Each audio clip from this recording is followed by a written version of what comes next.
ఏ మొహంతో వచ్చినామని చెప్పడానికి ఉప ముఖ్యమంత్రి నేను అడుగుతా ఉన్నా.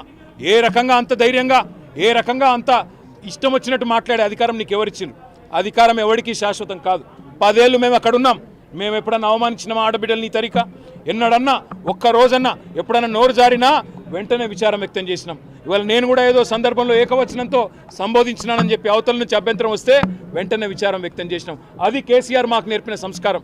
మరి నీకెవరు చదువు చెప్పినరో, ఎవరు సంస్కారం నేర్పినరో నాకు తెలియదు, కానీ తెలంగాణ ఆడబిడ్డలు అన్ని గమనిస్తున్నారు.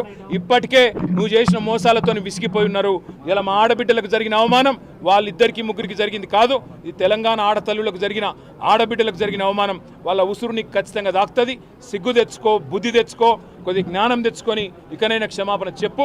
చెప్పకపోతే తప్పకుండా దీనికి ఇంత కూడా అనుభవిస్తామని చెప్పి రేవంత్ రెడ్డిని, అదేవిధంగా ఉప ముఖ్యమంత్రిని నోటికొచ్చినట్టు వాగడం కాదు.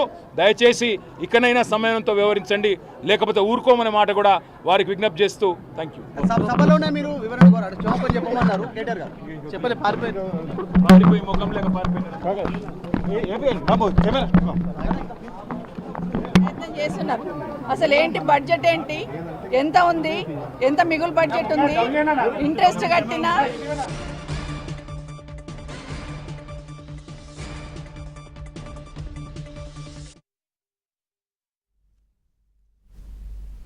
మరిన్ని